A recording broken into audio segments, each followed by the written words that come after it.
Let's discuss glottis carcinoma, idiopathic clinical features and management.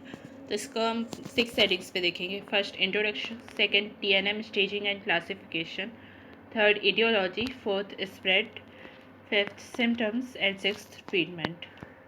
तो first introduction क्या होता है. ये लैरिंजियल कार्सिनोमा होता है जो ओरिजिनेट होता है ग्लॉटिस रीजन में और with free edge and upper surface of vocal cord in it.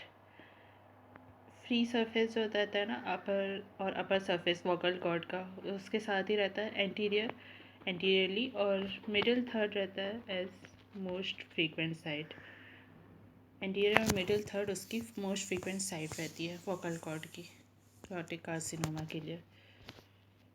ना इसका TNM स्टेजिंग एंड क्लासिफिकेशन ये टेबल 62.1 और 62.2 में दिया है. तो क्लासिफिकेशन क्या है इसका, 3 टाइप्स में ये क्लासीफाई किया गया है. सेकेंड हेडिंग इसकी क्लासिफिकेशन हम दे सकते हैं. तो फर्स्ट है सेकेंड क्लासिफिकेशन में 3 हेडिंग्स आएंगी, that is supraglottis, glottis and subglottis. Second heading में 2 चीज़ें आएंगी ना, क्लासिफिकेशन एंड स्टेजिंग. तो क्लासिफिकेशन में 3 हेडिंग्स है, सुप्राग्लॉटिस, ग्लॉटिस एंड सब ग्लॉटिस.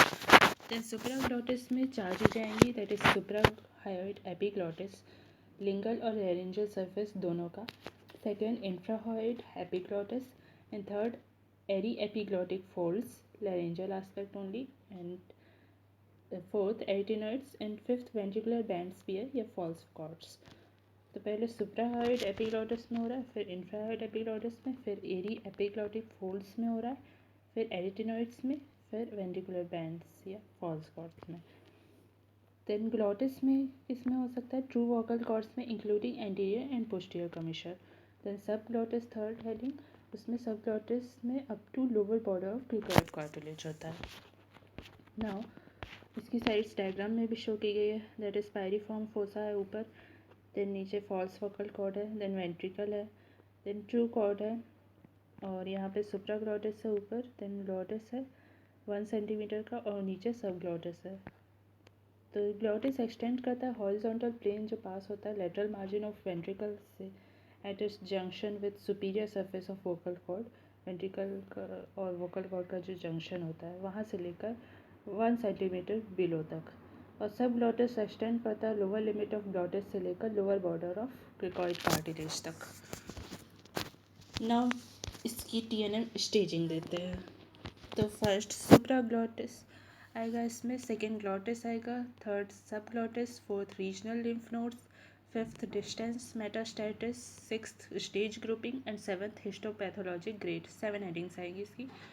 तो फर्स्ट सुप्रा ग्लॉटिस में क्या आएगा, 5 चीज़ें आएगी, T1, T2, T3, T4A and T4B.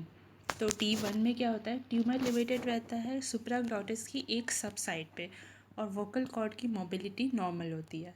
फिर T2 में क्या होता है, ट्यूमर इन्वेड कर जाता है सुप्राग्लॉटिस की एक एडजेसेंट सबसाइट में या फिर उससे ज़्यादा सबसाइट में, या सुप्राग्लॉटिस या ग्लॉटिस या रीजन जो सुप्राग्लॉटिस के बाहर है वहाँ पे इन्वेड कर जाता है उसकी म्यूकोसा में. जो एडजेसेंट सबसाइट्स है ना, जो भी सुप्राग्लॉटिस की हो, चाहे ग्लॉटिस की हो, चाहे सुप्राग्लॉटिस के बाहर वाली कोई भी साइट हो, वहाँ पे इन्वेड करता है. एग्जांपल बेस ऑफ टंग की म्यूकोसा है, वेलिकुलर की म्यूकोसा है, या पायरिफॉर्म साइनस के मीडियल वॉल है तो उस पर. लेकिन वो लैरिंग्स पे फिक्सेट नहीं होता है T2 स्टेज में.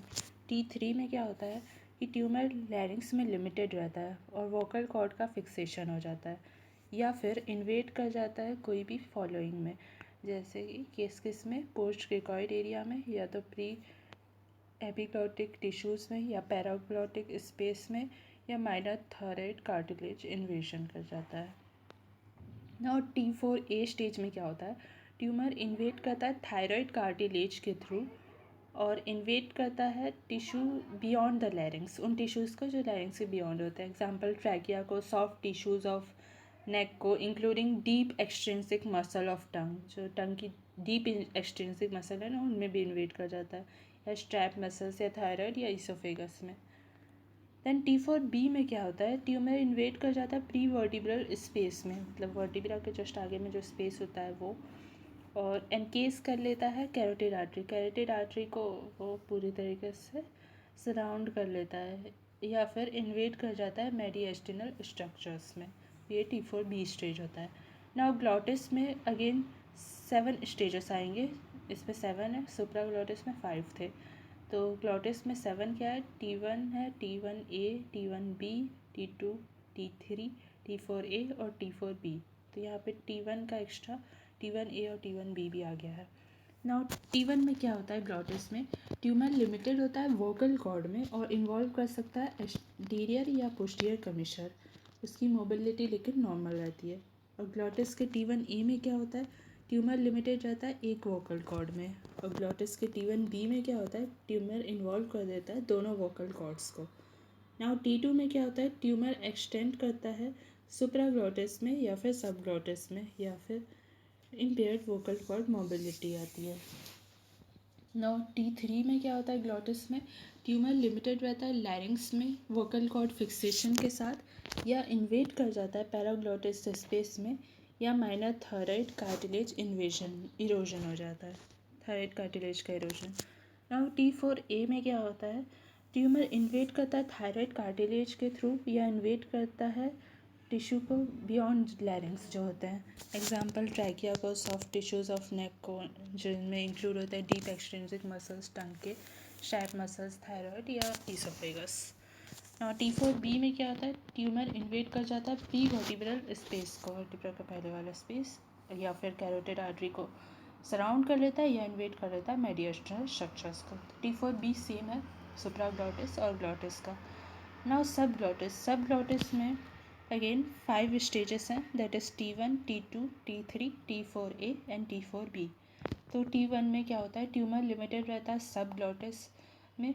देन T2 सब ग्लॉटिस का T2 क्या होता है, T2 में ट्यूमर एक्सटेंड कर जाता है वोकल कॉर्ड में नॉर्मल या इम्पेयर्ड मोबिलिटी के साथ। फिर सब ग्लॉटिस के T3 में क्या होता है, ट्यूमर लिमिटेड रहता है लैरिंग्स में वोकल कॉर्ड के फिक्सेशन के साथ। फिर सबग्लॉटिस के T4A में क्या होता है, ट्यूमर इन्वेट कर जाता है क्रिकॉइड या थायराइड कार्टिलेज में, या इन्वेट कर जाता है ट्यूमर टिश्यूज़ को जो बियॉन्ड लैरिंग्स है। एग्जाम्पल ट्रैकिया में, सॉफ्ट टिश्यूज़ ऑफ नेक में जिसमें deep extrinsic muscle of tongue आएगी, या स्ट्रैप मसल्स में थायराइड या ईसोफेगस में। नाउ T4B में क्या होता है, ट्यूमर इन्वेट कर जाता है या तो प्री वर्टिब्रल स्पेस, वर्टिब्रा का पहले वाला स्पेस, या कैरोटिड आर्टरी को सराउंड कर लेता है, या फिर इन्वेट कर जाता है मेडिएस्टिनल स्ट्रक्चर्स को। नाउ फोर्थ है regional lymph nodes. Regional lymph nodes के क्लासिफिकेशन में 8 स्टेजेस आएंगे, that is NX, N0, N1, N2, N2A, N2B, N2C और N3। मतलब N2 सब क्लासिफाइड है इसमें बस, और NX से लेकर N3 तक स्टेज है। NX में क्या होता है, रीजनल लिम्फ नोड्स असेस नहीं किए जा सकते। और N0 में क्या होता है, कोई भी रीजनल लिम्फ नोड का मेटास्टेसिस नहीं होता है। फिर N1 में क्या होता है, मेटास्टेसिस होता है एक सिंगल इप्सिलैटरल लिम्फ नोड का, उसी साइड के लिम्फ नोड का मेटास्टेसिस होगा। तो वो ज़्यादा से ज़्यादा ना 3 सेंटीमीटर तक होता है या उससे कम होता है। नाउ N2 में क्या होता है, मेटास्टेसिस एक सिंगल इप्सिलैटरल लिम्फ नोड का, उसी साइड के लिम्फ नोड का, और वो जो मेटास्टेसिस है वो 3 सेंटीमीटर से ज़्यादा रहेगा, पर 5 सेंटीमीटर से ज़्यादा नहीं, 6 सेंटीमीटर से ज़्यादा नहीं रहेगा। ज़्यादा से ज़्यादा डायमेंशन उसका 6 सेंटीमीटर रहेगा। या मल्टीपल इप्सिलैटरल लिम्फ नोड्स भी फॉर्म हो सकते हैं N2 में, सेम साइड के बहुत सारे मल्टीपल लिम्फ नोड्स भी इन्वॉल्व हो सकते हैं, लेकिन कोई भी जो है ना 6 सेंटीमीटर से ज़्यादा नहीं रहेगा ग्रेटेस्ट डायमेंशन में। या फिर और क्या हो सकता है, बाईलैटरल या कॉन्ट्रालैटरल लिम्फ नोड्स भी फॉर्म हो सकते हैं। मतलब दोनों साइड के या तो लिम्फ नोड इन्वॉल्व हो जाएंगे, या तो जिस साइड में नहीं है कार्सिनोमा वो उस साइड के लिम्फ नोड इन्वॉल्व हो जाएंगे, दूसरे साइड का लिम्फ नोड। लेकिन कोई भी लिम्फ नोड 6 सेंटीमीटर से ज़्यादा नहीं होगा ग्रेटर डायमेंशन में। नाउ N2A में क्या होता है, एक मेटास्टेसिस होता है एक सिंगल एप्सिलैटरल लिम्फ नोड में। वो 3 सेंटीमीटर से ज़्यादा साइज़ का होता है, पर 6 सेंटीमीटर से ज़्यादा नहीं होता है ग्रेटेस्ट डायमेंशन में। नाउ N2B में क्या होता है, मेटास्टेसिस होता है मल्टीपल इप्सिलैटरल लिम्फ नोड्स में। तो कोई भी इससे 6 सेंटीमीटर से ज़्यादा नहीं होता है ग्रेटेस्ट डायमेंशन में। और N2C में क्या होता है, मेटास्टेसिस होता है बाईलैटरल या कॉन्ट्रालैटरल लिम्फ नोड्स में, और कोई भी 6 सेंटीमीटर से ज़्यादा नहीं होता है ग्रेटेस्ट डायमेंशन में। तो हमने जो N2 में 3 पॉसिबिलिटीज़ डिस्कस की थी ना, वही अलग अलग ABC के फॉर्म में है, N2A, N2B और N2C। नाउ N3 में क्या होता है, मेटास्टेसिस एक लिम्फ नोड में होता है जो कि 6 सेंटीमीटर से ज़्यादा का होता है ग्रेटेस्ट डायमेंशन में, और इसमें इप्सिलेटरल कॉन्ट्रालेटरल जैसी कोई चीज़ नहीं है, कोई भी लिम्फ नोड में हो सकता है मेटास्टेसिस N3 में। नाउ फिफ्थ है डिस्टेंस मेटास्टेसिस। इसको 3 पार्ट्स में देखते हैं हम, MX, M0 और M1 में। तो MX में क्या होता है, डिस्टेंस मेटास्टेसिस एसेस नहीं किया जा सकता है। M0 में क्या होता है कि कोई डिस्टेंस मेटास्टेसिस नहीं होता है, और M1 में क्या होता है कि डिस्टेंस मेटास्टेसिस होता है। नाउ स्टेज ग्रुपिंग है सिक्स्थ। तो स्टेज ग्रुपिंग में क्या है, 0, 1, 2, 3, 4A, 4B और 4C है। तो कौन कौन सा स्टेज इसमें रहता है, 0 में T इज रहता है और N0 रहता है, 1 में T1 और N0 रहता है, 2 में T2 और N0 रहता है, 3 में T3 N0 रहता है, T1 N1 रहता है और T2 N1 और T3 N1 रहता है। 4A में क्या होता है, T4A N0 रहता है, T4A N1 रहता है, T1 N2 रहता है, T2 N2 रहता है, T3 N2 और T4A N2 रहता है। नाउ 4B में क्या रहता है, T4B रहता है और NEN हो जाता है, और NET और N3 हो सकता है। नाउ 4C में क्या होता है, NET और NEN हो सकता है। नाउ हिस्टोपैथोलॉजिक ग्रेड, 7th हेडिंग है। हिस्टोपैथोलॉजिक ग्रेड कैसे देते हैं, G से डिनोट करते हैं इसको। तो ग्रेड 1 जब वेल डिफ्रेंशिएटेड होता है तब बोलते हैं, और ग्रेड 2 जब मॉडरेटली डिफ्रेंशिएटेड रहता है तब बोलते हैं, और ग्रेड 3 जब पुअरली डिफ्रेंशिएटेड रहता है तब बोलते हैं। तो ये थी TNM स्टेजिंग एबॉर्टिक कार्सिनोमा की। इसके बाद हम नेक्स्ट हेडिंग देखते हैं।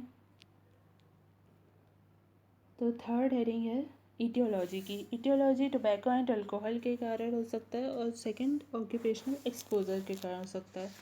देन फोर्थ है स्प्रेड। स्प्रेड कैसे होता है इसका, first anteriorly, second posteriorly, third upward और फोर्थ डाउनवर्ड, 4 हेडिंग्स में आएगा। तो एंटीरियरली ये एंटीरियर कमीशन में जा सकता है, पोस्टीरियरली वोकल प्रोसेस और एटिनॉइड रीजन में जा सकता है, अपवर्ड वो वेंट्रिकल और फॉल्स कॉर्ड में जा सकता है, एंड डाउनवर्ड सबग्लॉटिक रीजन में जा सकता है। सिम्टम्स क्या होते हैं ग्लॉटिक कार्सिनोमा के, फिफ्थ हेडिंग।